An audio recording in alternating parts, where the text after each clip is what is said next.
আচ্ছা দেখো, তো আমরা এখন পড়াশোনা করব প্রাইমারি আর সেকেন্ডারি স্ট্যান্ডার্ড পদার্থ নিয়ে। এটা যারা আমার কাছে প্রথম পত্র পড়ছো একদম শুরু থেকে, তারা পাইছো আগে, ঠিক আছে? তো আশা করি এখানে প্রথম পত্র আমার কাছে পড়ছে এরকম কোন স্টুডেন্ট নাই একদম শুরু থেকে, ঠিক আছে? এরকম কোন স্টুডেন্ট নাই তোমরা যারা আছো এখানে।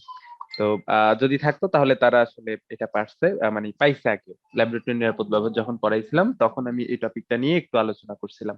তাহলে দেখো, আমরা প্রাইমারি আর সেকেন্ডারি স্ট্যান্ডার্ড পদার্থ নিয়ে পড়াশোনা করব। তো চলো আমরা দুইটা পার্ট দিয়ে দিই, একটা হচ্ছে প্রাইমারি স্ট্যান্ডার্ড পদার্থ আর একটা হচ্ছে সেকেন্ডারি স্ট্যান্ডার্ড পদার্থ। ঠিক আছে, তাহলে লিখে ফেলি। একসাথে হচ্ছে প্রাইমারি স্ট্যান্ডার্ড পদার্থ, ঠিক আছে? এই সাইডে আমি লিখলাম প্রাইমারি। আচ্ছা, প্রাইমারি বাংলা বানানের রস্যিকার না দীর্ঘিকার এটা তোমরা ঠিক করে নিও। আরেক পাশে কি আছে বলো তো ভাইয়া? সেকেন্ডারি। আমি উদাহরণ দিয়ে বুঝাই। কুকুর ডাকে। আচ্ছা, আমার নেটওয়ার্ক কি ঠিক আছে বলো তো? কারণ আমার হচ্ছে এখানে নেটওয়ার্কের জি অবস্থা ভাইয়া। খুবই বাজে।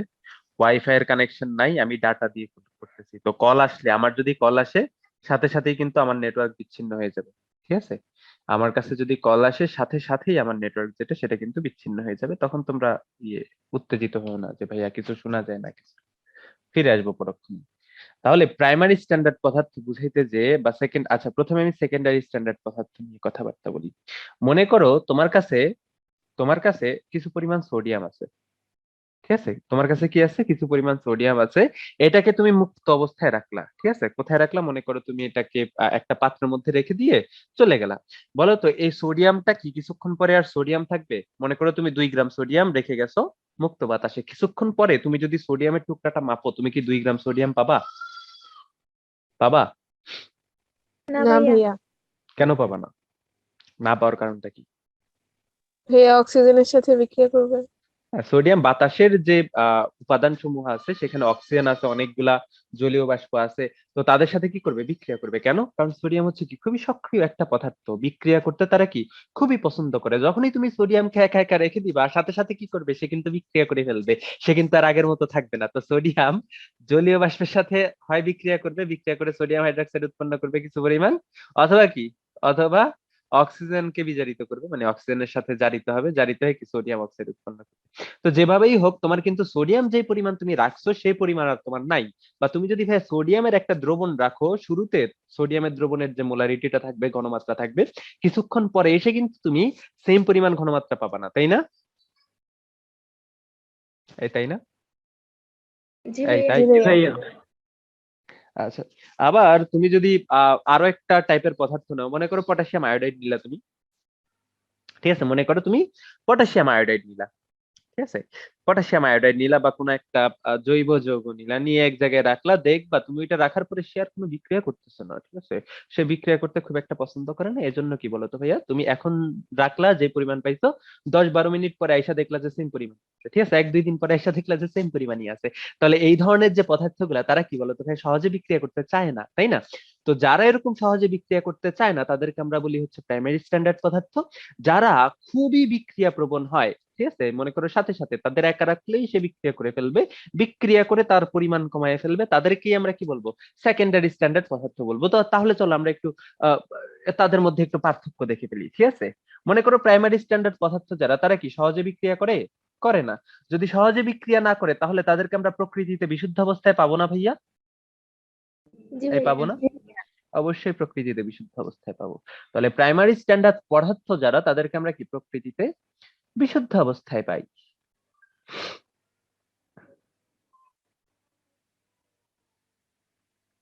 বিশুদ্ধ অবস্থায় পাই।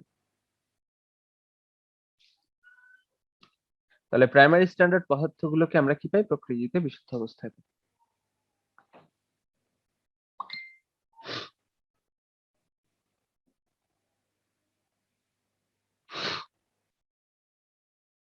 আচ্ছা, তাহলে বলো তো ভাইয়া, সেকেন্ডারি স্ট্যান্ডার্ড পদার্থ যারা, তারা তো খুবই বিক্রিয়া প্রবণ হয়। এখন তারা কি প্রকৃতিতে বিশুদ্ধ অবস্থায় থাকবে? না, তারা তো আসলে অন্য কাউকে নিয়ে একসাথে যৌগ গঠন করে থাকবে, তাই না?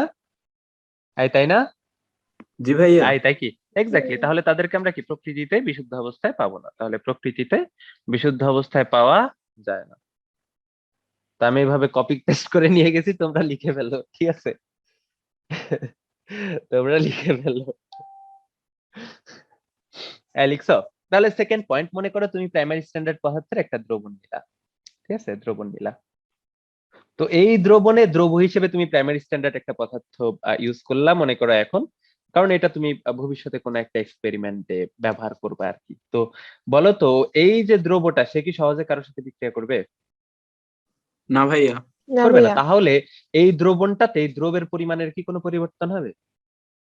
হবে না, তাই না? হবে না। আর যদি দ্রবের পরিমাণের পরিবর্তন না ঘটে, দ্রবণের ঘনমাত্রার কি কোনো পরিবর্তন হবে বলো তো? না ভাইয়া। ঘনমাত্রারও কিন্তু পরিবর্তন হবে না। তার মানে তুমি যদি দীর্ঘদিন ধরে সংরক্ষণ করতে চাও কোনো একটা প্রাইমারি স্ট্যান্ডার্ড পদার্থকে, সে কি বলতো ভাই, এটা ভেরি মাচ পসিবল, দীর্ঘদিন ধরে সংরক্ষণ করলেও তার ঘনমাত্রার কি কোনো পরিবর্তন হবে না। তাহলে লিখে ফেলো, দীর্ঘদিন ধরে সংরক্ষণ করলে ঘনমাত্রার কোনো পরিবর্তন হয় না। দীর্ঘদিন ধরে সংরক্ষণ করলে, দিন ধরে সংরক্ষণ করলে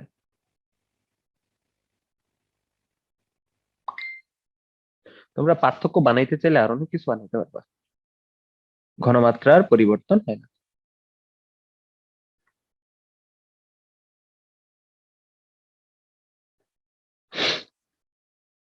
হয় না। বলো তো সেম কাজ যদি তুমি একটা সেকেন্ডারি স্ট্যান্ডার্ড পদার্থের ক্ষেত্রে করো, তার একটা দ্রবণ বানিয়ে রাইখা দাও, তার কি ঘনমাত্রা পরিবর্তন হবে? জি এই ভাইয়া। হবে। অবশ্যই। দীর্ঘদিন লাগবে না, দীর্ঘদিন লাগবে না, কিছুক্ষণ পরেই পরিবর্তন হয়ে যাবে, ঠিক আছে? দীর্ঘদিন লাগবে না, কিছুক্ষণ পরেই কি হয়ে যাবে, পরিবর্তন যেটা সেটা হয়ে যাবে। তাহলে পরিবর্তন হয়। তো সেম কথা যে তোমরা লিখে ফেলো, আমি তো ইয়ে করে ফেলছি। আচ্ছা, তার মানে তুমি যদি সেকেন্ডারি স্ট্যান্ডার্ড পদার্থ দিয়ে একটা দ্রবণ বানাও, তাহলে সেটার কি বলতো ভাই, সেটার ঘনমাত্রা কিন্তু পরিবর্তন হয়। এখন যা আছে 10 মিনিট পরে তা নাও থাকতে পারে। তাহলে বলো তো ভাই, আমরা যে প্রমাণ দ্রবণ ইউজ করি টাইট্রেশনে, সেখানে প্রাইমারি স্ট্যান্ডার্ড পদার্থগুলোকে প্রমাণ দ্রবণ হিসেবে ইউজ করা বেশি সুবিধাজনক না সেকেন্ডারি স্ট্যান্ডার্ড পদার্থগুলোকে? বলো। Primary standard. অবশ্যই প্রাইমারি স্ট্যান্ডার্ড, কারণ তুমি ঘনমাত্রা যেটা সেটা তুমি জানবা। মনে করো এখন তুমি যা মাপছো বিকালেও তাই পাবা। এখন তুমি যদি কোনো একটা সেকেন্ডারি স্ট্যান্ডার্ড পদার্থের ঘনমাত্রা সকালে মাপো যে এটার ঘনমাত্রা 2 মোলার, বিকালে তো তাও না হইতে পারে, তাই না? পরিবর্তিত হইতেই পারে, তাই না? তো এজন্য ওই যে প্রমাণ দ্রবণ হিসেবে আমরা যে দ্রবণগুলো ইউজ করি, সেক্ষেত্রে আমরা মোস্টলি প্রাইমারি স্ট্যান্ডার্ড পদার্থ ইউজ করার চেষ্টা করি, বাট এটা আসলে সকল ক্ষেত্রে হয় না। এজন্য কি বলতো ভাইয়া, যখনই আমরা কোনো একটা দ্রবণকে প্রমাণ দ্রবণ হিসেবে ইউজ করি, শুরুতে তার ঘনমাত্রা মাপি, অথবা আমরা নতুন করে একটা দ্রবণ প্রস্তুত করি। তোমরা যখন ভার্সিটিতে উঠবা, বিশেষ করে বুয়েটে আমাদের এই কাজটা করাইছিল, আমাদের যে প্রমাণ দ্রবণটা সেটা আমাদের নিজের বানানো লাগছিল, ঠিক আছে? এই জন্যই এত সুন্দরভাবে এক্সপ্লেন করতে পারি কিভাবে আয়তন মিতিক ফ্লাস্কে ঢুকাইতে হয়। এই পড়াইছিলাম না, প্রথমে আমরা আয়তন মিতিক ফ্লাস্ক নিই, সেখানে হচ্ছে নির্দিষ্ট পরিমাণ দ্রব্য অ্যাড করি যতটুকু দরকার, তারপর পানি দিয়ে দিয়ে কি করি, নির্দিষ্ট পরিমাণ আয়তন পূর্ণ করি। এভাবে আমরা একটা দ্রবণ বানাই, তাই না? বলতো। তো এই জিনিসটা হচ্ছে ওই বইটা করছিলাম আমরা, যে প্রমাণ দ্রবণটা সেটা আমরা শুরুতে বানাইনি, ঠিক আছে? কারণ তুমি যদি এখন একটা দ্রবণ বানাও এখন এবং এখনই যদি এক্সপেরিমেন্টটা করো, তাহলে তুমি তো সবকিছু জানো, তাই না? এটাও তো পরিবর্তন হওয়ার সুযোগ পাইনি। তো এই জন্য আর কি যে আমরা অধিকাংশ ক্ষেত্রে কি করি, প্রমাণ দ্রবণটার ঘনমাত্রা সাথে সাথে, মানে প্রমাণ দ্রবণটা সাথে সাথে বানাই নিজেরা, ঠিক আছে? ভট্টর মাইপ আর কি, ডিজিটাল নীতি দিয়ে। তারপর আরেকটা দেখো ভাইয়া, প্রাইমারি স্ট্যান্ডার্ড পদার্থগুলো কি রাসায়নিক ভাবে সক্রিয় হয় খুব বেশি? না, তারা বিক্রিয়া প্রবণ হয় না। তার মানে কি, এরা রাসায়নিক ভাবে কম সক্রিয় হয়, তাই না? এরা কম সক্রিয় না? হ্যালো, এই কম সক্রিয় না এরা? বলো বলো বলো বলো, এই বলো। হ্যালো, আমার কথা কি শোনা যায় নাকি নেটওয়ার্কে সমস্যা করা শুরু করে দিছে? এই আমি কি আছি তোমাদের মাঝে নাকি হারিয়ে গেছি? হারিয়ে গেছি।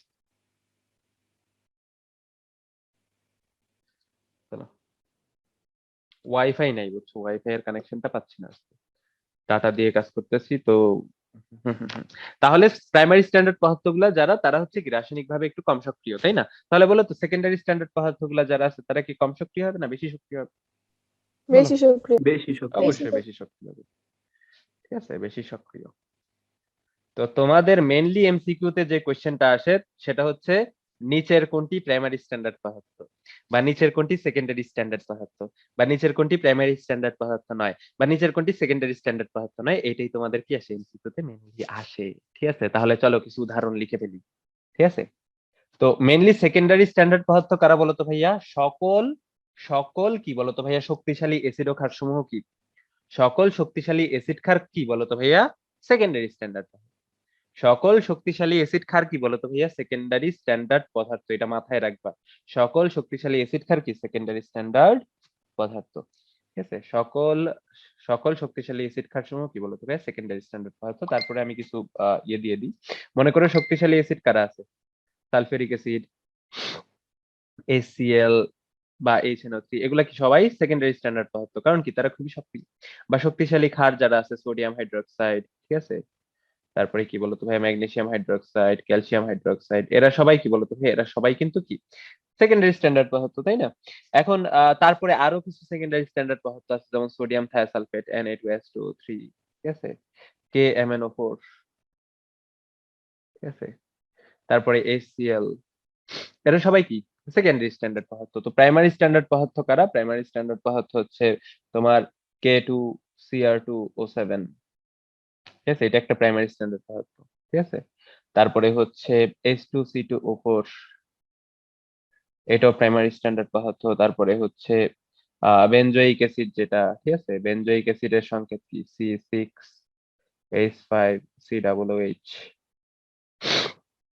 ঠিক আছে। তারপরে তোমার সোডিয়াম কার্বনেট যেটা Na2CA3, এটাও কি বলতো ভাইয়া? প্রাইমারি স্ট্যান্ডার্ড পদার্থ। তারপরে তোমার আছে কি বলতো, তারপরে তোমার আছে পটাশিয়াম আয়োডাইড, তারপরে বিশুদ্ধ আয়রন, ঠিক আছে। তো এরা হচ্ছে কি প্রাইমারি স্ট্যান্ডার্ড পদার্থ, এরা হচ্ছে সেকেন্ডারি স্ট্যান্ডার্ড পদার্থ। তো তোমার আসলে এই উদাহরণগুলা একটু মনে রাখা লাগবে, ঠিক আছে, বইতে যে উদাহরণগুলো আছে একটু মনে রাখা লাগবে।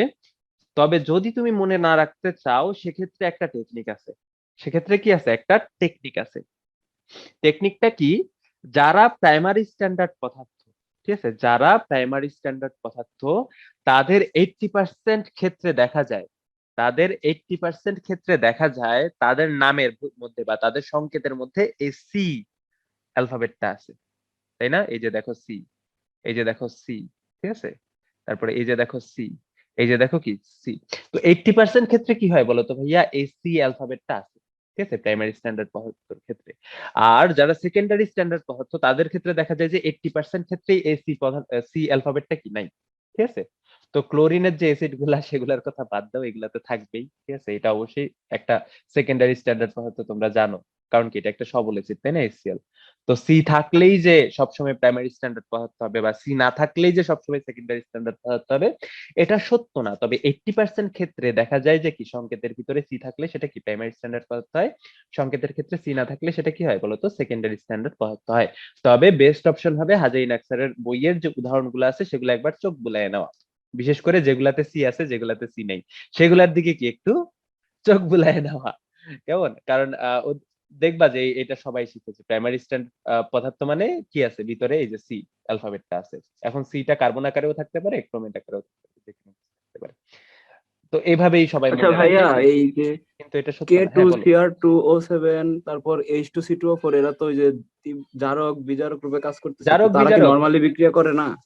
এই এরা এরা যদি এরা এরা নরমালি বিক্রিয়া করে না। তুমি যদি নরমালি বিক্রিয়া দাও, নরমালি বিক্রিয়া বলতে কোন বিক্রিয়া বলো তো? মনে করো তাদের তুমি মুক্ত অবস্থায় রেখে দিলা, ঠিক আছে, তাহলে মুক্ত অবস্থায় রেখে দিলে তারা কি বাতাসের সাথে বা কোনো কিছুর সাথে বিক্রিয়া করে একদম উল্টায় ফেলবে? মোটেও ফেলবে না। তারা কখন বিক্রিয়া করবে?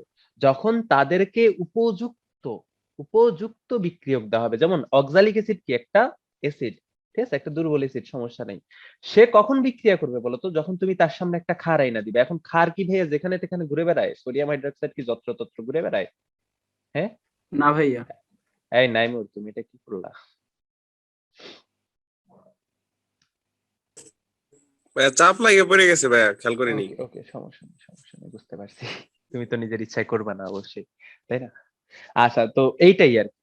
তো সবসময় যে সি না, মানে সি থাকলেই প্রাইমারি স্ট্যান্ডার্ড, সি না থাকলে সেকেন্ডারি স্ট্যান্ডার্ড, এটা হচ্ছে মানে ধরে রাখার কোনো দরকার নেই, ঠিক আছে। এছাড়াও লাইফে অনেক কিছু আছে। তো যখন তোমরা অ্যাডমিশনের কোচিং করবা, তখন তোমাদের এই শর্টকাটটা শিখতে হবে যে সি থাকলে হচ্ছে প্রাইমারি, সি না থাকলে সেকেন্ডারি। যদিও সকল ক্ষেত্রে সত্য না, তাই না? আচ্ছা, তো এই গেল আমাদের প্রাইমারি আর সেকেন্ডারি স্ট্যান্ডার্ড পদার্থ। তো আমরা এবার শিখবো বিয়ার ল্যাম্বার্টের সূত্র, ঠিক আছে, বিয়ার ল্যাম্বার্টের সূত্র। তো বিয়ার ল্যাম্বার্টের আচ্ছা, তো আমরা এখন শিখবো বিয়ার ল্যাম্বার্টের সূত্র। তো বিয়ার এবং ল্যাম্বার্ট দুইজন বিজ্ঞানী, ঠিক আছে, বিয়ার মানে ভাল্লুক, ল্যাম্বার্ট মানে আমি জানি না ল্যাম্বার্ট মানে কি। তো বিয়ার এবং ল্যাম্বার্ট দুইজন আলাদা আলাদা বিজ্ঞানী, ঠিক আছে, আলাদা আলাদা বিজ্ঞানী। তো দেখো আমরা একটা অজানা ঘনমাত্রার দ্রবণের ঘনমাত্রা নির্ণয় করছি না, কোন প্রক্রিয়া নির্ণয় করছি বলো তো? বলো। আমরা ইতোপূর্বে যে একটা অজানা ঘনমাত্রার দ্রবণের Nitration. ঘনমাত্রা নির্ণয় করছি, আমরা কি কোন পদ্ধতিতে করছি? এই টাইট্রেশন পদ্ধতিতে করছি। এখন বলো তো ভাইয়া, টাইট্রেশন পদ্ধতিতে তুমি যে টাইট্রেশনই করো একটু এরর থাকে না? একটু এরর থাকে না? জি ভাইয়া, একটু 19-20 থাকে। কেন 19-20 থাকে বলো তো? কেন ওই এররটা সৃষ্টি হয় বলতে ভাইয়া, পারবে এই যে কি? যন্ত্রপাতিতে ইয়ার জন্য। না না না, যান্ত্রিক তোমাদের কি ত্রুটি। তোমাদের কি মনে আছে ভাইয়া, ওই যে লাস্টে 1 ফোঁটা অতিরিক্ত অ্যাড করতাম, মনে আছে? মনে করো, মনে জি করো ভাইয়া, এটা এসিডিও বা জি মনে ভাইয়া। করো এটা হচ্ছে ক্ষারীয় মিডিয়াম, ঠিক আছে। যখন তোমার পূর্ণ প্রশমন ঘটবে তখন তো তোমার এই অ্যাসিড আর ক্ষারের পরিমাণ কি থাকবে? সেম হবে। তখন তো তোমার নির্দেশক কোনো বর্ণ দিবে না, না মানে বর্ণ যাই হোক, তোমার নির্দেশকের বর্ণ পরিবর্তন যেটা সেটা কিন্তু তখন বুঝবা না। কখন বুঝবা? যখন অতিরিক্ত অ্যাসিড দিবা, তাই না? অতিরিক্ত 1 ফোঁটা যখন তুমি অ্যাসিড দিবা তখন দেখবা যে না, নির্দেশক বর্ণ পরিবর্তন করতেছে। তার মানে এখানে কিন্তু তুমি অতিরিক্ত 1 ফোঁটা অ্যাসিড কি বেশি দিয়ে দিছো, ঠিক আছে। তার মানে তোমার এরর কিন্তু আছে, যে এররটা আমরা মাপি যে এত পার্সেন্ট এরর হচ্ছে, ঠিক আছে, এই এররটাও তোমরা মাপবা। তো তার মানে কি বলতো ভাই, টাইট্রেশন প্রক্রিয়ায় তোমার কিন্তু কি থাকে, একটু এরর থাকে, ঠিক আছে, একটু এরর থাকে। যদিও যে কোনো প্রক্রিয়ায় এরর থাকবে, বাট বিয়ার ল্যাম্বার্ট একটা সূত্র আবিষ্কার করছে যেটার মধ্যে কি থাকে, এই এররের পরিমাণ টাইট্রেশনের তুলনায় কম হয়। তো মূলত তোমার কোন একটা অজানা ঘনমাত্রার দ্রবণের ঘনমাত্রা নির্ণয়ের আরো অধিক কার্যকরী পদ্ধতি আবিষ্কার করছে কে? বিয়ার এবং ল্যাম্বার্ট, এই দুইজন বিজ্ঞানী আলাদা আলাদা ভাবে দুইটা সূত্র দেওয়ার মাধ্যমে, ঠিক আছে। তো তার জন্য তোমাকে আমি একটা জিনিস দেখাই। মনে করো তোমার কাছে একটা সেল আছে, সেল মানে কোষ। তো এটার আমরা শোষণ নল বলে থাকি। তো এই শোষণ নলে তুমি কি নিলা? দ্রাবক নিলা। শোষণ নলে কি দিলা? তুমি একটা দ্রাবক নিলা, ঠিক আছে, দ্রাবক নিলা।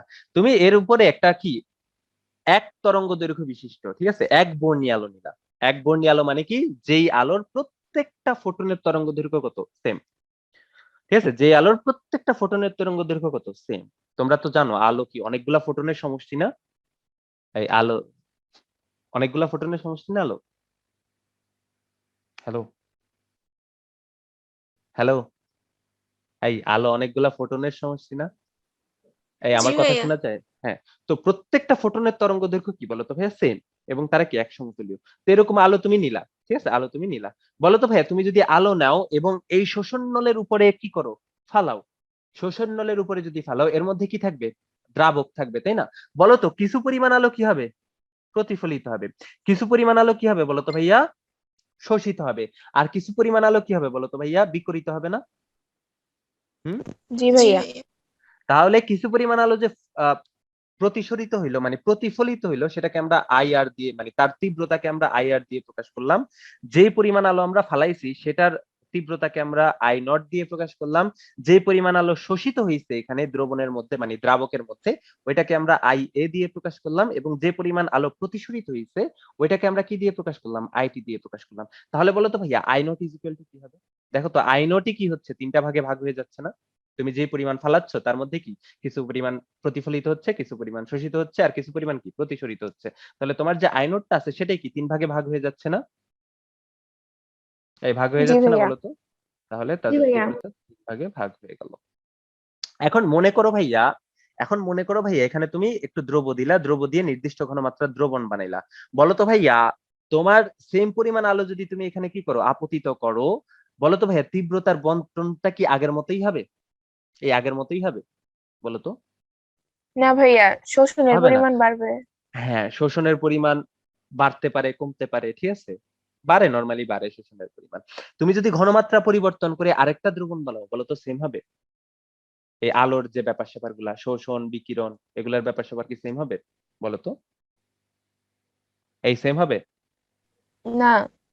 সেম হবে না কিন্তু, ঠিক আছে।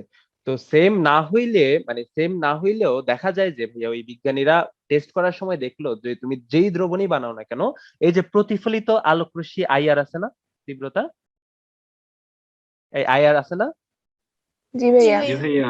এইটার মান দেখা যায় যে সব ক্ষেত্রে একদম কাছাকাছি মান আসে, ঠিক আছে, খুব কম পরিবর্তিত হয় প্রতিফলিত আলোক রশ্মি। আমাদের মূলত লাগবে কি পরিবর্তনটা?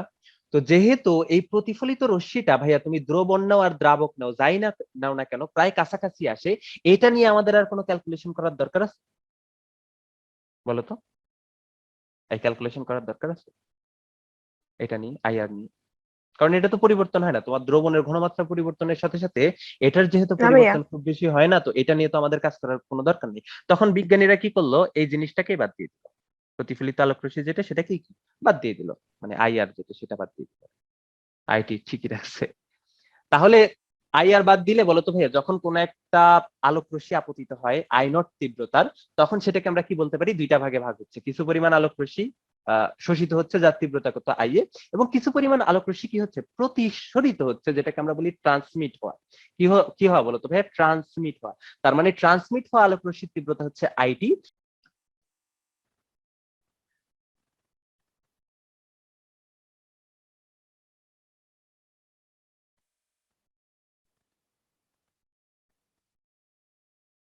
মানে বাংলাদেশের নেটওয়ার্ক ব্যবস্থা এমন, দরজা বন্ধ ছিল নেটওয়ার্ক নাই, দরজা খুলে দিছি নেটওয়ার্ক চলে আসছে।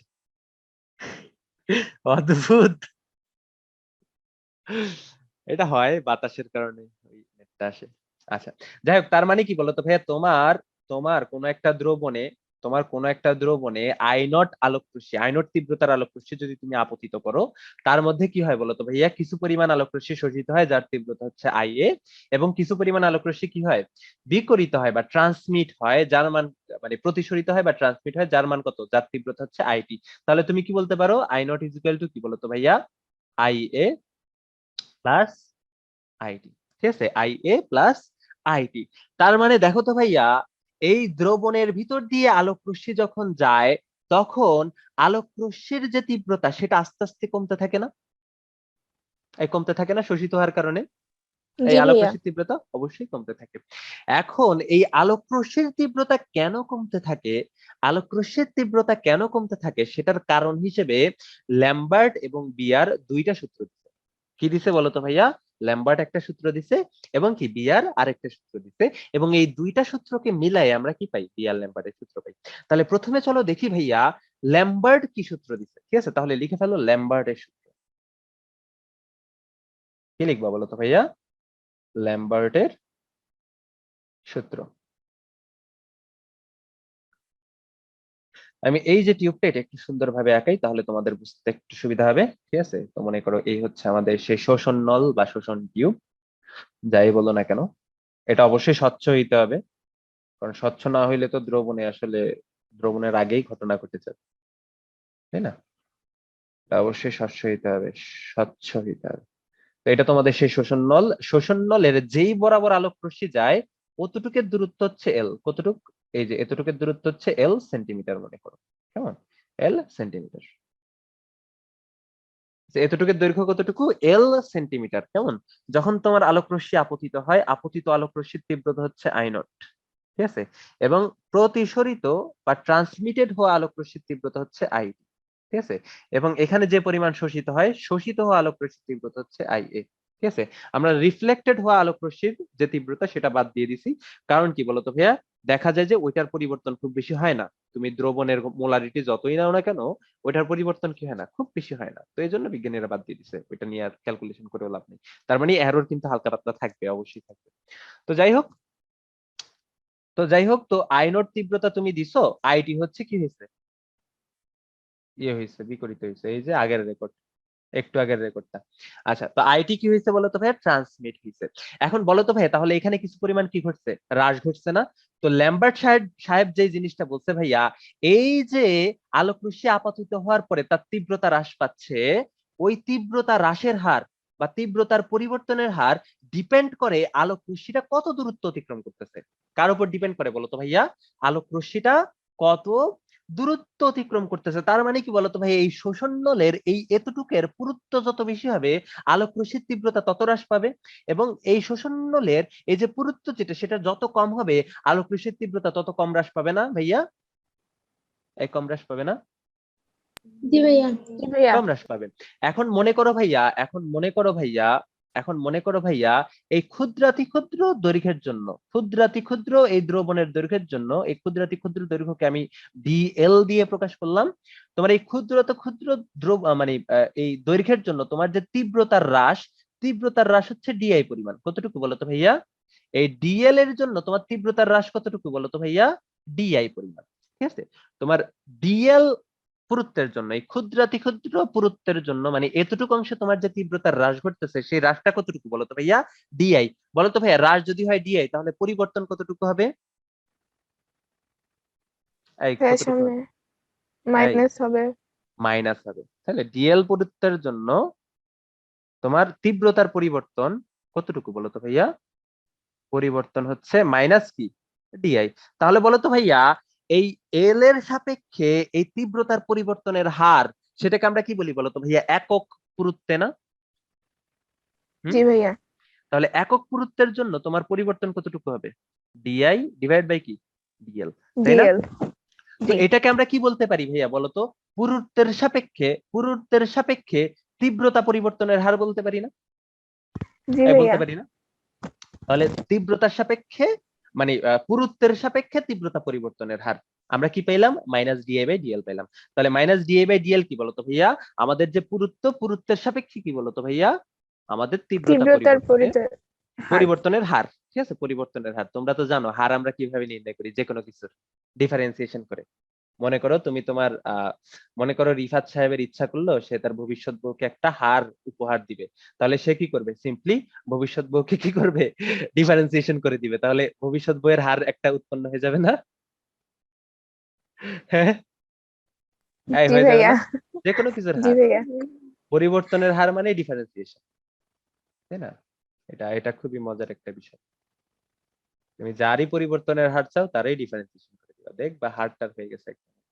ঠিক আছে, তো ল্যাম্বার্ট সাহেব খুব সুন্দর একটা কথা বলছে ভাইয়া, কোন স্বচ্ছ মাধ্যমে কোন একটা দ্রবণের ভিতর দিয়ে যখন আলোক রশ্মি পাস করে তখন এই পুরুত্বের সাপেক্ষে তীব্রতা পরিবর্তনের হার, এই যে ভাইয়া পুরুত্বের সাপেক্ষে তীব্রতা পরিবর্তনের হার কত বলতো ভাইয়া? Minus DI by DL. এটা কার সমানুপাতিক? আপতিত মানে এই যে যেই মানে তোমার এই যে মনে করো এখানে হচ্ছে তোমার কি তীব্রতা পরিবর্তনের হার মাইনাস ডিআই বাই ডিএল না? এই যে ভাইয়া এই পুরুত্বের সাপেক্ষে তীব্রতা পরিবর্তনের হার হচ্ছে ভাইয়া ওই সময় তীব্রতার কি সমানুপাতিক। তাহলে ল্যাম্বার্ট সাহেবের সূত্রটা কি ছিল ভাইয়া? কোন স্বচ্ছ মাধ্যমে একটা দ্রবণের ভিতর দিয়ে আলোক রশ্মি যখন পাস হয় তখন আলোক রশ্মির তীব্রতা পরিবর্তনের হার তীব্রতার কি বলতো ভাইয়া? সমানুপাতিক। তার মানে কি আলোক রশ্মির এই যে পুরুত্বের সাপেক্ষে তীব্রতা পরিবর্তনের হার কার সমানুপাতিক? এই যে ভাইয়া তীব্রতার সমানুপাতিক। এই কথাটা কি বুঝতে পারছো ভাইয়া? ভাইয়া হ্যাঁ, এটা আরেকবার কোন রিপিট। তীব্রতা? এটা ওই সময়ে তীব্রতা। ঠিক আছে, ওই সময়ে তীব্রতা যেটা সেটা।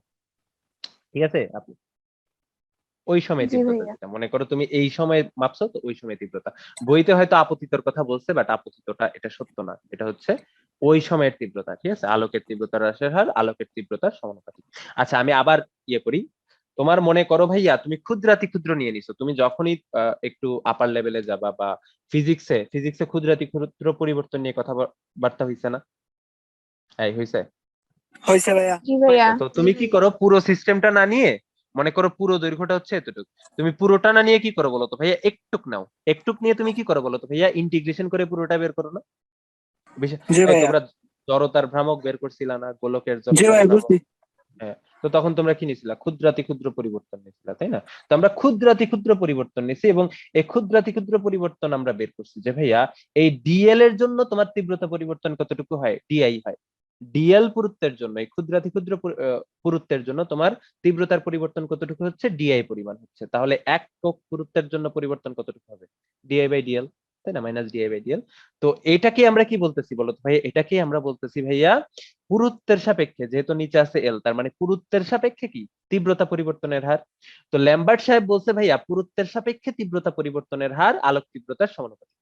ঠিক আছে, তাহলে পুরুত্বের সাপেক্ষে তীব্রতার পরিবর্তনের হার কি বলতো ভাইয়া? তীব্রতার সমানুপাতিক। এই জিনিসটাই ল্যাম্বার্ট সাহেব বলছে।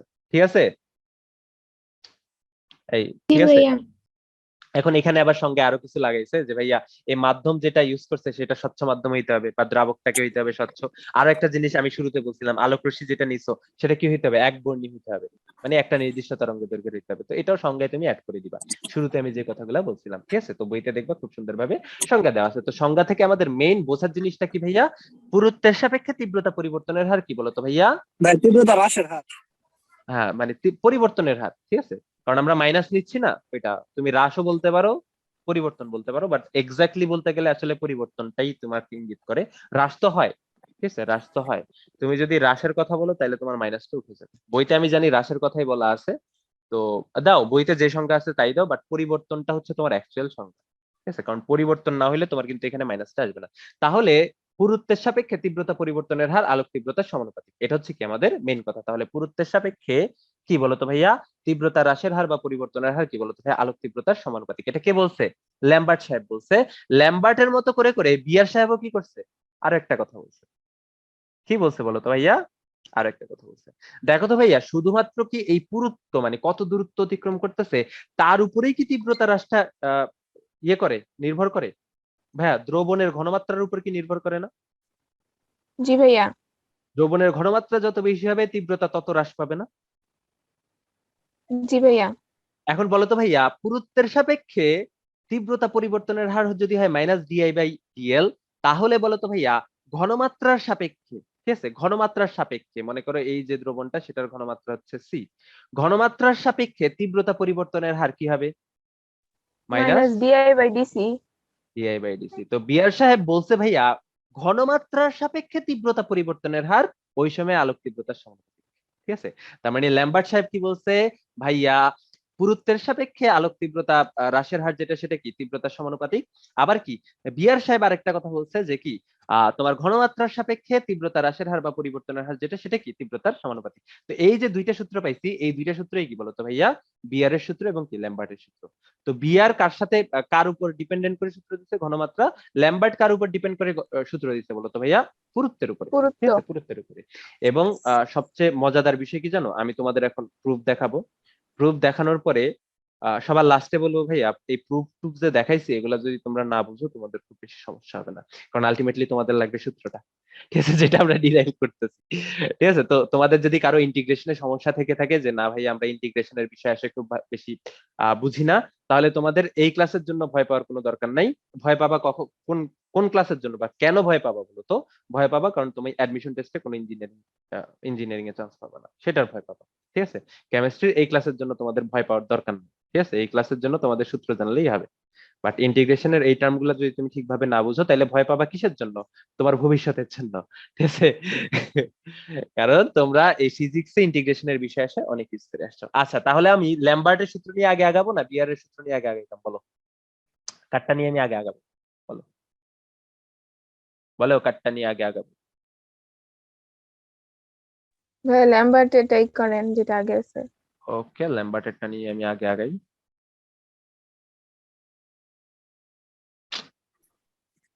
বিয়ার একটা আরে দুইটাই সেম জিনিসই আসবে, সমস্যা নেই।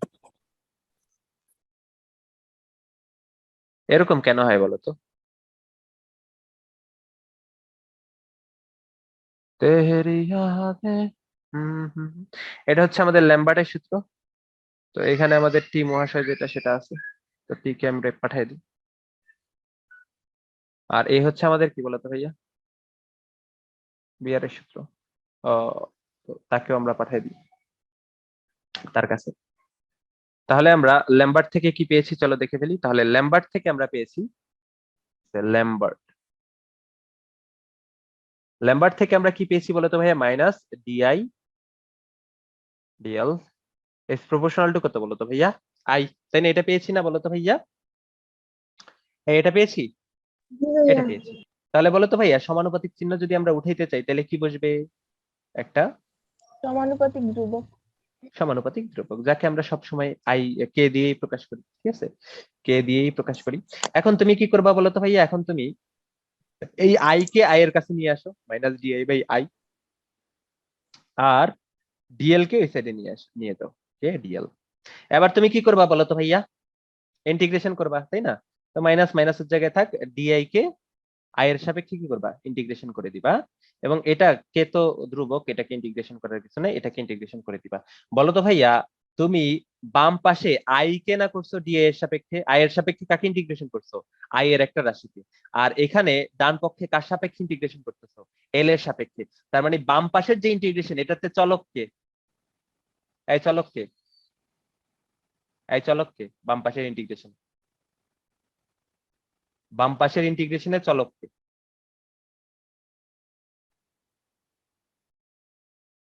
এটা চলক না?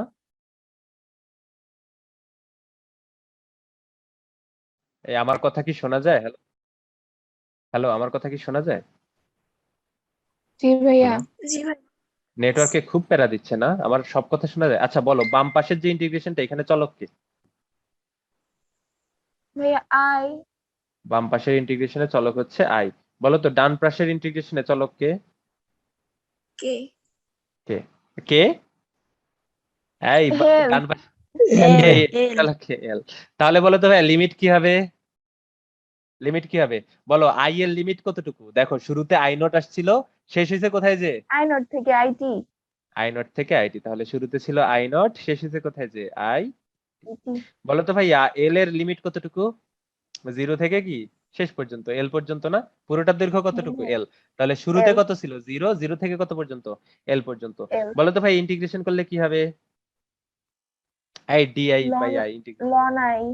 লন আই, তাই না? 1/x কে ইন্টিগ্রেশন করলে কি হয়? লন এক্স হয়। তাহলে এটা হবে লন আই। লিমিট কতটুকু? আই নট থেকে আই টি পর্যন্ত। আবার বলো তো ভাইয়া, এই যে কিছু নাই, এটাকে ইন্টিগ্রেশন করলে কি হবে? কি হবে? এল এর সাপেক্ষে কিছু নাই ইন্টিগ্রেশন করা মানে কি? ওয়ান কে ইন্টিগ্রেশন করা। ওয়ান কে ইন্টিগ্রেশন করলে কি হয়? চলক হয়, তাই না? এটার লিমিট কতটুকু? জিরো থেকে এল পর্যন্ত, তাই না?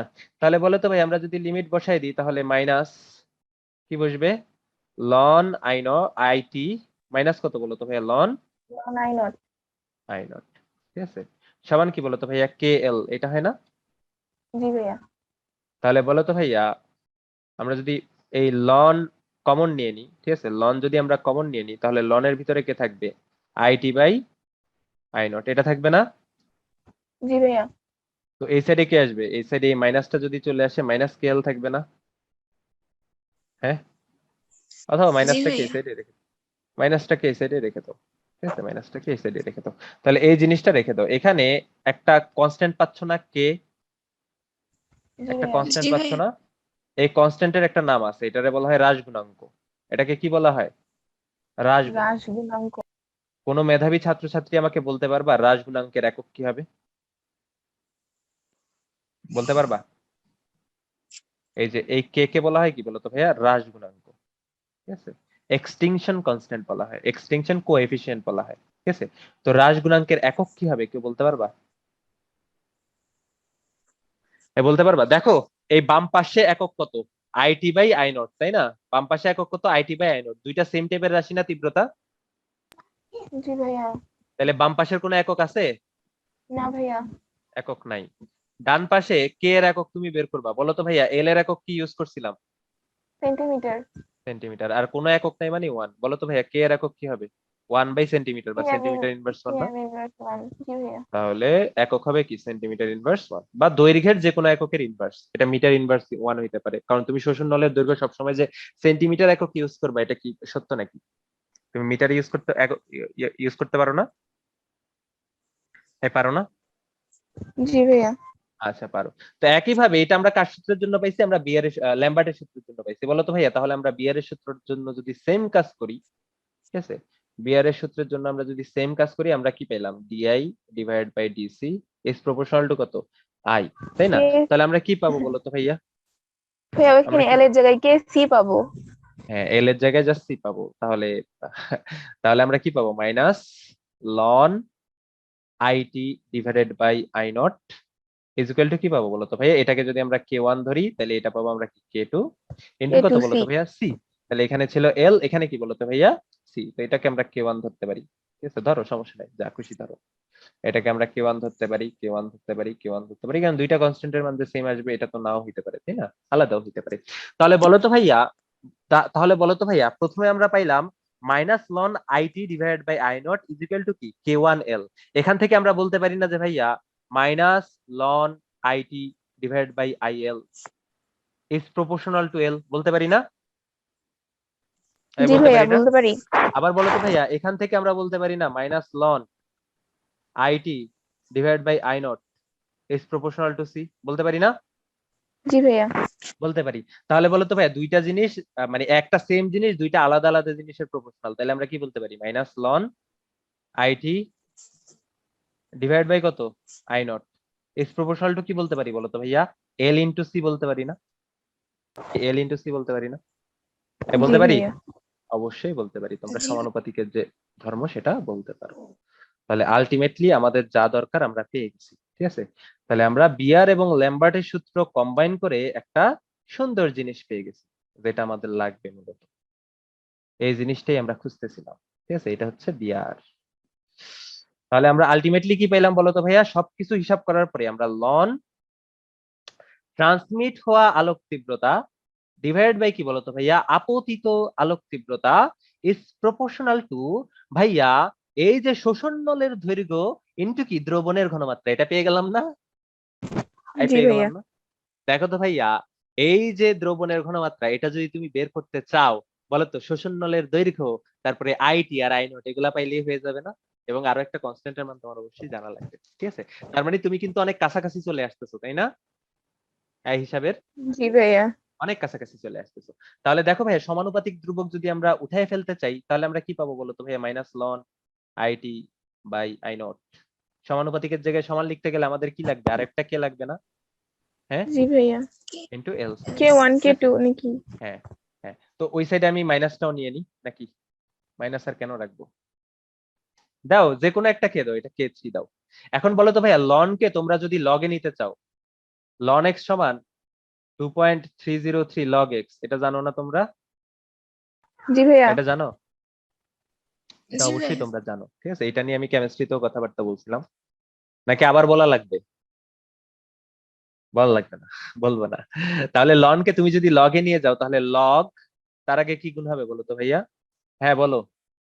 রকিব রেজ হ্যান্ড করছো। রকিব কিছু বলবা? রকিব, আমরা সিম্পলি ম্যাথ করতেছি আর কিছু করতেছি না। -K3 ডিভাইড ইনটু কত এলসি। বলো তো ভাইয়া, এখানে একটা কনস্ট্যান্ট আছে 2.303 কি আরেকটা কনস্ট্যান্ট না? আরেকটা কনস্ট্যান্ট না? জি ভাইয়া। তাহলে log IT divided by I not, আমরা যদি কনস্ট্যান্ট কে কনস্ট্যান্ট দিয়ে ভাগ করি আরো একটা কনস্ট্যান্ট পাবো না? বলো তো। জি ভাইয়া। আরো একটা কনস্ট্যান্ট পাবো, এই যে ভাইয়া এই K3 ডিভাইডেড বাই 2.303, এই যে কনস্ট্যান্টটা পাইছি সেটারে বলা হয় ভাইয়া মোলার অ্যাবজর্বিটিভিটি, ঠিক আছে? মোলার অ্যাবজর্বিটিভিটি, ঠিক আছে? বা মোলার শোষণ সহগ, যাকে আমরা কি দিয়ে প্রকাশ করি? এপসাইলন দিয়ে প্রকাশ করি, ঠিক আছে? এটারে কি দিয়ে প্রকাশ করা হয়? এপসাইলন দিয়ে প্রকাশ করা হয় ইনটু কি এল ইনটু সি। তাহলে আমরা আলটিমেটলি কি পেলাম? আলটিমেটলি আমরা পাইলাম log IT divided by I not is equal to কত? Minus epsilon LC. এই সূত্রটাই তোমাদের জানা লাগবে, ঠিক আছে? এই সূত্রটাই কি তোমাদের জানা লাগবে, ঠিক আছে ভাইয়া? এই সূত্রটাই তোমাদের জানা লাগবে। তাহলে log IT divided by I not is equal to কত? মাইনাস এপসাইলন কি এল সি, ঠিক আছে ভাইয়া? তাহলে এপসাইলনের নাম কি? এপসাইলনের নাম হচ্ছে মোলার অ্যাবজর্বিটিভিটি। আচ্ছা, হুম হুম হুম হুম। তাহলে আলটিমেটলি আমরা লাস্ট লাইনে কি পাইছি ওইটা তোমরা লিখে ফেলো। আমরা লাস্ট লাইনে কি পাইছি? Log IT divided by I not is equal to কত? Minus epsilon LC. শোনো, এই মাইনাসটাকে তুমি এক কাজ করো, এই বাম পাশেই রেখে দাও, ঠিক আছে? বাম পাশেই তুমি রেখে দাও। বলো তো ভাইয়া, একটা জিনিস বলো তো, একটা জিনিস আমাকে বলো, 2 লগ এক্স এটাকে তুমি লিখতে পারো না লগ এক্স স্কয়ার? লিখতে পারো? জি ভাইয়া। জি ভাইয়া।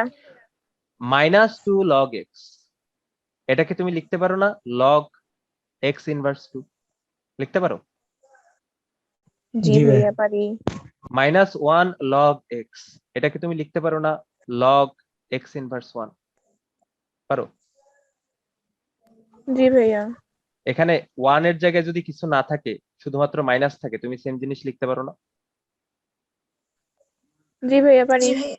তাহলে বলো তো ভাইয়া minus log IT divide by I not is equal to, তুমি লিখতে পারো না log IT divide by I not whole inverse 1, লিখতে পারো না? জি জি ভাইয়া। ভাইয়া। তাহলে এটা কি হয়ে যাবে, উল্টে হয়ে যাবে না? জি ভাইয়া, আই নট বাই আইটি হবে। আই নট বাই আইটি হয়ে যাবে। তাহলে log I not by IT is equal to কত বলো তো ভাইয়া, এপসাইলন এলসি। ঠিক আছে, এটা হচ্ছে তোমাদের আলটিমেটলি বইয়ের বা বইয়ের যে সূত্রটা সেটা। ঠিক আছে, তাহলে তোমাদের কি একটা কনস্ট্যান্ট, একটা নির্দিষ্ট দ্রবণের জন্য একটা কনস্ট্যান্টের মান তোমাদের দেওয়া থাকবে, তুমি কি করবা বলো তো ভাইয়া, তুমি স্পেকট্রোমিটার, ঠিক আছে, এখানে যে স্পেকট্রোমিটারটা ইউজ করা হয় সেটা হচ্ছে ইউভি ভিস স্পেকট্রোমিটার। ঠিক আছে, ইউভি ভিস এই নামের একটা স্পেকট্রোমিটার ইউজ করা হয়। তার সাথে তুমি কি করবা, আপতিত আলোক রশ্মির তীব্রতা মাপবা এবং কি ট্রান্সমিট হওয়া, বিকিরিত হওয়া বা প্রতিসরিত হওয়া আলোক রশ্মির যে তীব্রতা সেটা মাপবা। ঠিক আছে, আর পুরুত্ব তো তুমি আগে থেকেই জানো। তো এগুলো যদি বের করতে পারো, তুমি দ্রবণের ঘনমাত্রা বের করতে পারবে না বলো তো ভাইয়া? অবশ্যই পারবে, এবং সেটা কি আগের চেয়ে বেশি অ্যাকুরেট হবে। তো এটাই তোমাদের কি বলতো ভাইয়া আজকের মেইন শেখার জিনিস। তাহলে আমরা আলটিমেটলি কি পেলাম, log I not divide by IT is equal to epsilon LC. তাহলে এখানে এপসাইলন এর নামটা তোমরা লিখে ফেলো। এপসাইলন কি জিনিস বলো? মোলার শোষণ সহগ। শোষণ সহগ ইংলিশে বলা হয় মোলার অ্যাবজর্পটিভিটি। ঠিক আছে, মোলার অ্যাবজর্পটিভিটি। ঠিক আছে, এখন মেধাবী শিক্ষার্থীরা বলো তো এপসাইলনের একক কি হবে, বলো এপসাইলনের একক কি হবে বলো? ভাইয়া এল এর তো হচ্ছে সেন্টিমিটার, আর ঘনমাত্রার মোল পার লিটার, হুম, তাইলে তাহলে কি হবে? সেন্টিমিটার পার সেন্টিমিটার, সেন্টিমিটার আর মোল পার লিটার মানে কি ইনভার্স 1, পুরোটার জি ইনভার্স ভাইয়া, 1, এই তো? Inverse one. এই তো জি ভাইয়া। সেম সেম ওইটাই পাবা। দেখো তাহলে এই বাম পাশের কি নাই, একক নাই। একক নাই মানে কি, একক হচ্ছে 1। এপসাইলনের একক তুমি বের করবা, এল এর একক সেন্টিমিটার, আর কি মোলারিটির একক কি, মোল পার লিটার। তাহলে এপসাইলনের একক তুমি এপসাইলন রেখা বাকিগুলা কি ওই সাইডে পাঠিয়ে দিবা। ওই সাইডে থাকলে এটা যেটা ইনভার্স সেটা কি হয়ে যাবে সোজা, মোলের উপর ইনভার্স নাই সেটা কি হয়ে যাবে ইনভার্স, সেন্টিমিটারের উপর কি নাই ইনভার্স নাই ইনভার্স। তাহলে এপসাইলনের একক কি হবে বলো তো ভাইয়া, লিটার পার মোল পার সেন্টিমিটার না? হুম, জি ভাইয়া। এটাই। ঠিক আছে, লিটার পার মোল পার সেন্টিমিটার, এটা হচ্ছে এপসাইলনের একক। অনুরূপ কিন্তু আরো অনেক একক হতে পারে, এককগুলো তোমরা বের করতে পারবে না। যেমন আমরা এখানে মোলারিটির একক যেটা, সেটা তো মোল পার লিটার, লিটার বাদ দিয়ে আরো অনেকগুলা নরমালিটি ফর্মালিটি আরো অনেক একক ব্যবহার করতে পারি। এখানে আমরা দৈর্ঘ্যের পুরুত্বের একক যেটা, সেটা সেন্টিমিটার না দিয়ে আরো অনেক কিছু ইউজ করতে পারি না বলতো? অবশ্যই পারি। ঠিক আছে, অবশ্যই পারি, অবশ্যই পারি। তো ওই অনুসারে কিন্তু তোমাদের একক যেটা সেটা তোমরা বিভিন্ন একক লিখতেই পারো। ঠিক আছে, বিভিন্ন একক যেটা সেটা লিখতেই পারো। তো এখন মনে করো ভাইয়া, এখন মনে করো ভাইয়া, মনে করো না log I not divide by IT যেটা, এটার একটা নাম আছে। কি আছে জানো এটার নাম? Log I not divide by IT, এটার কি আছে একটা স্পেশাল নাম আছে। এটাকে তোমাদের বইতে নাম দিছে হচ্ছে কি বলতো ভাইয়া, বড় হাতের এ। নাম কি দিছে, বড় হাতের এ। এ মিন্স কি বলতো ভাইয়া, অ্যাবজর্বটিভিটি। ঠিক আছে, এ মিন কি, এ মিন হচ্ছে কি অ্যাবজর্বটিভিটি বা অ্যাবজর্বেন্স। ঠিক আছে, এ মানে কি, এ মানে হচ্ছে অ্যাবজর্বেন্স বা শোষণাঙ্ক। ঠিক আছে, শোষণাঙ্ক। তাহলে log I not by IT বাম পক্ষেরটাকে তুমি কি বলতে পারো ভাইয়া, অ্যাবজর্বেন্স, যাকে আমরা কি দিয়ে প্রকাশ করতে পারি, এ দিয়ে প্রকাশ করতে পারি। এখন লগ আই নট বাই আইটির জায়গায় তুমি যদি এ বসাই দাও, তুমি এ ইজ ইকুয়াল টু কি পাবা, এপসিলন এলসি। এলসি পাবা। তো এটাও তুমি মনে রাখতে পারো। ঠিক আছে, এটাও তুমি মনে রাখতে পারো। এটাকে কি বলা হয়, অ্যাবজর্বেন্স বলা হয়। আরো একটা জিনিস মনে তোমাদের মনে রাখা লাগবে। মনে করো তোমার আই নট কি হয়েছে বলো তো ভাইয়া, আপতিত হয়েছে তাই না শোষণ নলে, এবং আইটি কি হয়েছে, তার থেকে প্রতিসরিত হয়েছে, ট্রান্সমিট হয়েছে। বলতো ভাইয়া আই নোটের ভিতরে ট্রান্সমিট হয়েছে আইটি, এককের মধ্যে ট্রান্সমিট হবে কতটুকু বলতো ভাইয়া, IT IT bye bye I I note not. না? এটাকে বলা হয় ট্রান্সমিটেন্স। এটাকে কি বলা হয়, এটাকে বলা হয় ট্রান্সমিটেন্স। ট্রান্সমিটেন্স। এটাকে কি বলা হয়, ট্রান্সমিটেন্স। ট্রান্সমিটেন্স যেটাকে আমরা কি দিয়ে প্রকাশ করি, বড় হাতের টি দিয়ে প্রকাশ করি। তো ট্রান্সমিটেন্সকে আমরা কি বলতো ভাইয়া, শতকরা হিসেবেও ব্যবহার করতে পারি, যে 100তে কত, 100তে কত, সেটার জন্য আমরা কি করব বলতো ভাইয়া, IT divide by I not এর সাথে কি করব, সিম্পলি 100 গুণ। 100% গুণ করে দিব। তো তুমি যদি শতকরা বের করতে চাও তুমি 100% গুণ করে বের করতে পারো, অথবা শতকরা ছাড়া এভাবেই। তাহলে আমরা নতুন আরেকটা টার্ম শিখলাম, ট্রান্সমিটেন্স। ট্রান্সমিটেন্স কি বলতো ভাইয়া? একক আপতিত তীব্রতার ভিতরে কত তীব্রতা কি হয়? বিকিরিত হয়। ঠিক আছে, একক আপতিত তীব্রতার ভিতরে কত তীব্রতা কি হয়? বিকিরিত হয়। বলো তো ট্রান্সমিটেন্সের একক কি? ভাইয়া নাই। ট্রান্সমিটেন্সের একক নাই। নাই। ঠিক আছে, ট্রান্সমিটেন্সের একক নাই। বলো তো ভাইয়া এ অ্যাবজর্বেন্সের একক কি? ভাইয়া নাই। হ্যাঁ, নাই নাকি? নাই। ঠিক আছে, অ্যাবজর্বেন্সের একক নাই ভাই। Log I not by IT same টাইপের রাশির অনুপাত না? জি ভাইয়া। তাহলে এক থাকবে? থাকবে না তো, তাই না? একক তো থাকার কোনো সম্ভাবনাই নেই। তাহলে এই হচ্ছে, তুমি দেখো এখানে কি কি পাইছো? এখানে 3টা বক্স পাইছো তুমি। কয়টা বক্স পাইছো বলো তো ভাইয়া? 3টা বক্স। তোমরা বলবা ভাইয়া 3টা বক্স না, আমরা 4টা 5টা বক্স দেখতেছি। আচ্ছা, আমি মার্ক করে দিই। এখানে একটা বক্স পাবা তোমরা ট্রান্সমিটার্স এর জন্য, এটা তোমাদের লাগবে এবং এটা তোমাদের সবচেয়ে বেশি লাগবে। তারপরে তোমাদের কি লাগবে বলো তো ভাইয়া?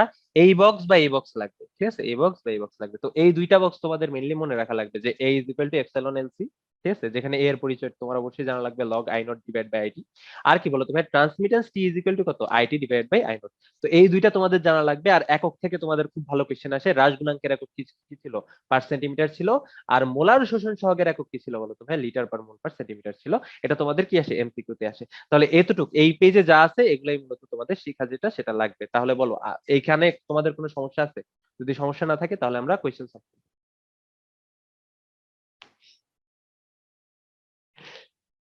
এই সমস্যা আছে এই পেজে কোনো? এই সমস্যা আছে?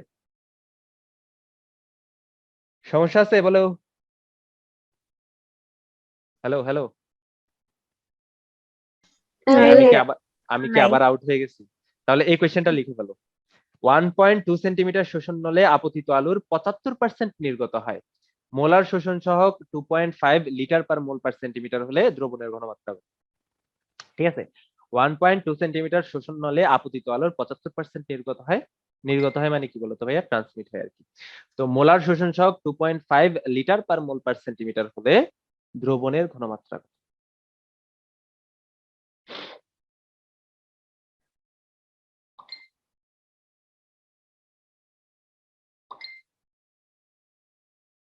গভীরে যাও অসীম অগোচরে, গভীরে যাও।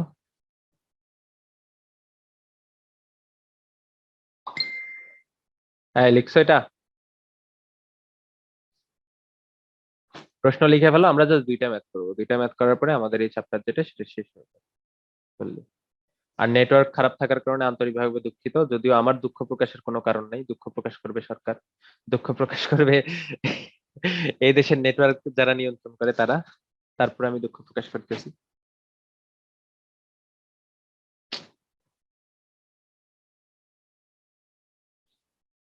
এটা কোথায়? ল্যাপটপ কেনার পরে মনে হয় না?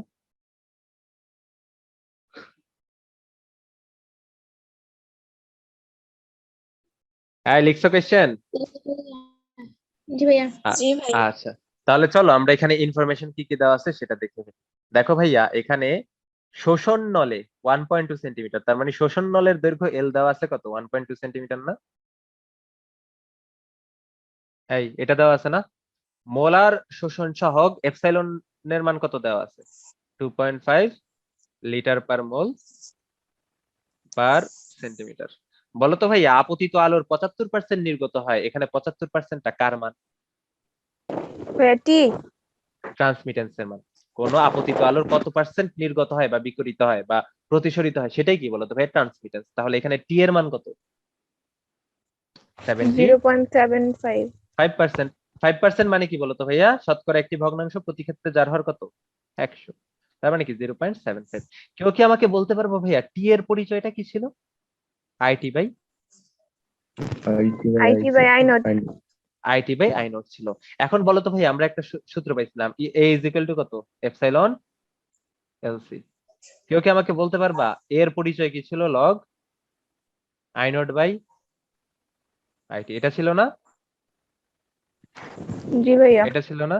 বলো তো ভাইয়া, log I not by IT কে আমরা এইভাবে লিখতে পারি না? লগ 1 বাই ঠিক আছে, 1/IT/I0 এটা লিখতে পারি না?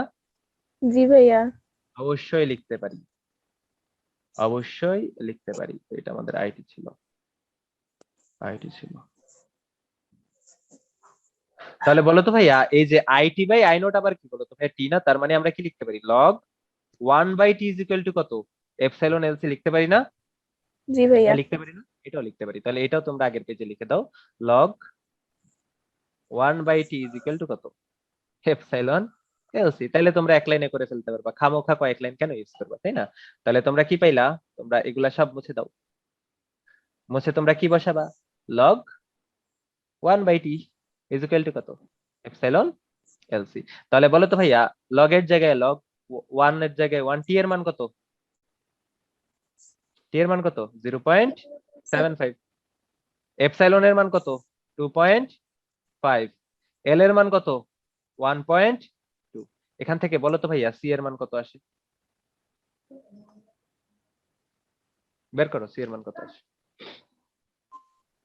0.04। 0.04 আসে।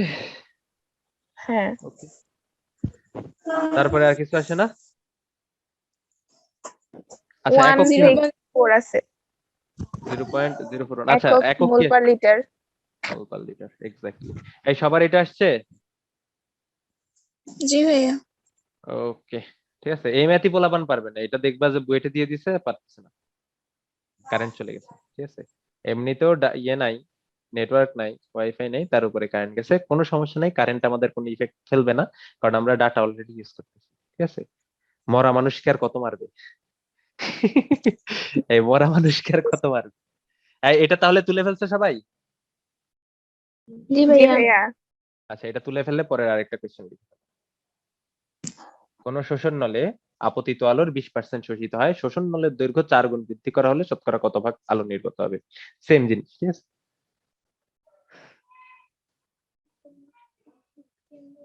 আমি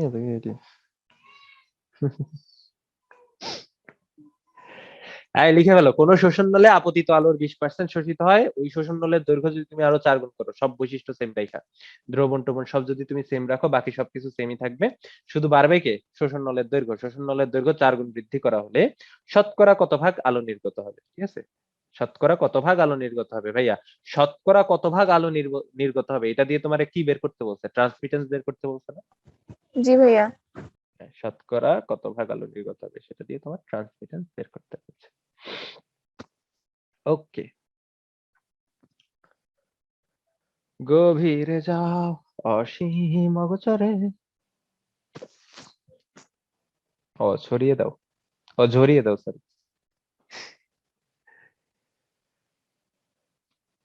এই আমাদের পরিমাণগত রসায়ন শেষ, এই ম্যাথের মাধ্যমে আমাদের পরিমাণগত রসায়ন শেষ হয়ে যাবে। ঠিক আছে, খুবই দুঃখ লাগতেছে। পরিমাণগত রসায়ন আসলে পড়াইতেও মজা লাগে, সবকিছু করতে মজা লাগে, বুঝছো? সব ম্যাথমেটিক্যাল তো, আর নিজেরও ভালো লাগে অনেক। তো এটা আবার কবে পড়াবো আল্লাহ? ও পড়াবো, অফলাইনে তো শেষ হয়, অফলাইনে তো পড়ানো লাগে, তাই না?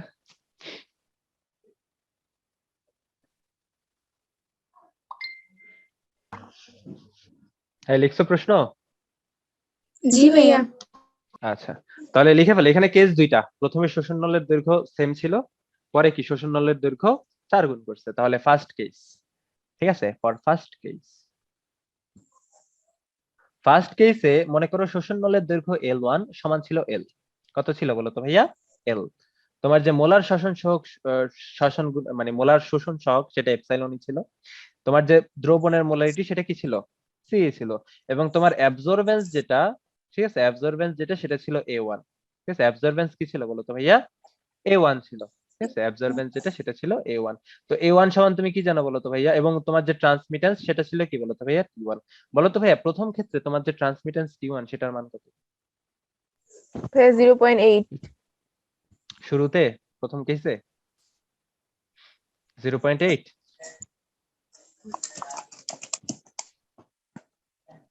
এই ক্যালকুলেটর কে চাপতেছে, অবশ্যই 0.8। দেখো, তুমি কি করছো? আপতিত আলো আলো নিছো I0, ঠিক আছে, তার থেকে কি হবে? শোষিত হবে। আর বাকিগুলা কি হবে? ট্রান্সমিট করবে, তাই না? নির্গত হবে। তাহলে শোষিত হয়েছে কত পার্সেন্ট? 20%, তাহলে নির্গত বা ট্রান্সমিট করবে কত পার্সেন্ট? 80%। 80%, হ্যাঁ, T1 এর মান হবে 0.8। 80%, 0.8 এক্স্যাক্টলি। ক্যালকুলেটর চাপাচাপি শুরু করছে কেন? আচ্ছা ঠিক আছে, তাহলে প্রথম ক্ষেত্রে এটা। তাহলে বলো তো ভাই তুমি কি লিখতে পারো? log 1/T1 is equal to কত? L এপসাইলন সি, এটা লিখতে পারো না? লিখতে পারো না? জি ভাইয়া। অবশ্যই লিখতে পারো। তাহলে সেকেন্ড কেস বলো তো ভাইয়া, সেকেন্ড কেসে L2 এর মান কত? ভাইয়া 5L। এত মেধাবী কেন? এটা কে নাম কি তোমার থেকে? এটা গাড়ি না? জি ভাইয়া। কোন কলেজে পড়ো তুমি? ভাইয়া শেরপুর সরকারি কলেজ। হাফসাদের সাথে? জি ভাইয়া। আচ্ছা ঠিক আছে, তাহলে অবশ্যই L2 এর মান কি হবে? 5L ই হবে। দেখো আগে ছিল L, ঠিক আছে, আগে ছিল কি L, তার 4 গুণ বাড়াইছো, ঠিক আছে, 4 গুণ বাড়াইছো, তাহলে L এর থেকে কি বাড়াইছো? 4 গুণ বাড়াইছো, তাহলে কতটুকু হবে? 5L হবে, তাই না? তাহলে L প্লাস 4L সমান কত? 5L, তাই না? তার মানে L2 এর মান কি হবে? 5L হবে, তাই না? তারপরে দেখো তো ভাইয়া, বাকি জিনিসপত্রগুলো কি সেম থাকবে না? এপসাইলন সি, তুমি তো ঘনমাত্রা, মোলার শোষণ সহগ এগুলো তো চেঞ্জ করতেছো না, তাই না? এগুলো তো সেমই আছে। তাহলে বলো তো ভাইয়া ট্রান্সমিটেন্স, ঠিক আছে, যদি হয় T2, ঠিক আছে, ট্রান্সমিটেন্স যদি হয় T2, তাহলে log 1/T2 is equal to কত হবে? এপসাইলন, ঠিক আছে, 5L ইনটু সি না? হ্যাঁ, জি ভাইয়া। সি। তাহলে এটাকে তুমি 1 নাম্বার সমীকরণ দাও, এটাকে তুমি 2 নাম্বার সমীকরণ দাও। তাহলে কি করবা? 1 কে 2 দিয়ে ভাগ করে দাও, ঠিক আছে, 1 কে তুমি 2 দিয়ে ভাগ করে দাও। তাহলে বাম পক্ষকে বাম পক্ষ দিয়ে ভাগ করবা, ডান পক্ষকে ডান পক্ষ দিয়ে ভাগ করবা। তাহলে বাম পক্ষকে বাম পক্ষ দিয়ে তুমি যদি ভাগ করো, তাহলে থাকবে কি 1 বাই log, মানে log 1/T1 ডিভাইড বাই কি log 1/T2 1/T2 সমান, ঠিক আছে, সমান এপসাইলন LC, 1/5। ঠিক আছে, এপসাইলন 5LC, ঠিক আছে। তাহলে কি হলো বলো তো ভাইয়া? তাহলে এখানে অনেক কিছু কাটাকাটি গেল, এপসাইলন এপসাইলন কাটা, LL কাটা, CC কাটা, ঠিক আছে, CC কাটা। তাহলে log 1/T1 সমান কি আসবে বলো তো ভাইয়া? 1/5 log 1/T2। তাহলে বলো তো ভাইয়া এখানে এখানে এখানে এখানে T1 এর মান কত? কত? ভাইয়া log 0.8। 1/0.8 is equal to কত? 1/5 log 1/T2। তো এখান থেকে T2 এর মান বের করো তো, কত হয়? কত হয় T2 এর মান? কত হয়, কত হয়, কত হয়, কত হয় T2 এর মান? বের করে ফেলো। এটা ইয়ে করো, তাহলে log 1/T2 সমান কি হবে? 5 ইন্টু log 1/0.8, ঠিক আছে। তো কত হয় দেখো তো?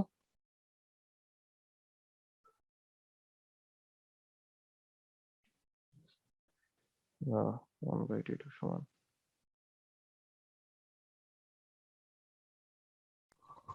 0.33 সামথিং। 0.33 সামথিং। জি ভাইয়া। এটাই হবে তাহলে T2 এর মান। এই লাইনটা কিভাবে লিখছি বুঝতে পারছো তোমরা? হ্যাঁ, হ্যাঁ, এই লাইনটা কিভাবে জি লিখছি ভাই, জি তোমরা ভাই, এটা বুঝছি। জি ভাইয়া। এটা বুঝছি। তোমরা বাসায় চিন্তা করবা, ঠিক আছে। তাহলে বলো তো ভাই এখান থেকে T2 এর মান আমরা পাবো 0.333, ঠিক আছে। তাহলে এটাকে যদি শতকরায় নিই, তাহলে শতকরায় কত পার্সেন্ট হবে বলো? 33.3%। হ্যাঁ, অবশ্যই 33.3। 33.33% হবে, ঠিক আছে। তাহলে 33.33%। এই 0.33 আসে না, 0.333 আসতেই থাকে। না ভাইয়া 0 মানে 0.3312 এরকম আছে আর কি। আচ্ছা তাহলে 0.33 এতটুকু। তাহলে কত পার্সেন্ট হবে বলো তো ভাইয়া? সুতরাং T2 এখানে 33.3। এখানেও আনসার রেখে দিতে পারো। আর শতকরা নিলে কি হবে বলো তো ভাই? শতকরা নিলে 100% দিয়ে গুণ করে দিবা, ঠিক আছে। শতকরা নিলে কি করবা? 100% দিয়ে গুণ করে দিবা। তাহলে এই হচ্ছে আমাদের ম্যাথ। এটা মেবি কোনো একটা অ্যাডমিশন টেস্টে আসছিল। ইভেন আমাদের বুয়েট অ্যাডমিশন টেস্টে 17 সালে মেবি ট্রান্সমিটার থেকে আসছে। আমার এখনো মনে নাই, মানে আমার এখন এক্স্যাক্টলি মনে নেই, তবে খুব সম্ভব আসছিল, ঠিক আছে, আসছিল। এবং বিশ্বাস করো ভাই, আমার বুয়েটের অ্যাডমিশন টেস্টের 1 থেকে 1.5 বছর পরে আমাদের ওয়েবসাইটে প্রশ্নটা দিছিল 17 সালের। এবং প্রশ্ন দেখে মনে হয়েছে আমি এই প্রশ্নে চান্স পাইছি কেমনে। আমার নিজের মনে হয়েছে আমি এই প্রশ্নে চান্স পাইছি কেমনে। ভাই রে ভাই। আচ্ছা, তো এই ছিল মোটামুটি আমাদের বিয়ার ল্যাম্বার্টের সূত্র এবং তার থেকে আমরা কিভাবে ম্যাথ করব। ঠিক আছে? খুব বেশি টপিক কিন্তু নাই। তবে এই টপিকটার সাথে তুমি বুঝতেছো আগের টপিক গুলার কোনো মিলই নেই। এটা আলাদা একটা চ্যাপ্টার কিন্তু ছোট্ট একটা, তাই না? তো রিডিং করে ফেলবা, ঠিক আছে? রিডিং করে ফেলবা। এখান থেকে নানাভাবে কোয়েশ্চেন আসতে পারে। নরমালি ম্যাথই আসে। বাট তারপরেও, ঠিক আছে? যেকোনো কিছু থেকে যেকোনো কিছু আসতে পারে। ঠিক আছে? কারণ অ্যাডমিশন টেস্টই তোমাদের মেইন লক্ষ্য। তো এই ছিল মোটামুটি আমাদের পরিমাণগত রসায়ন। তো পরিমাণগত রসায়নকে আমরা অফিসিয়ালি বাদ দিয়ে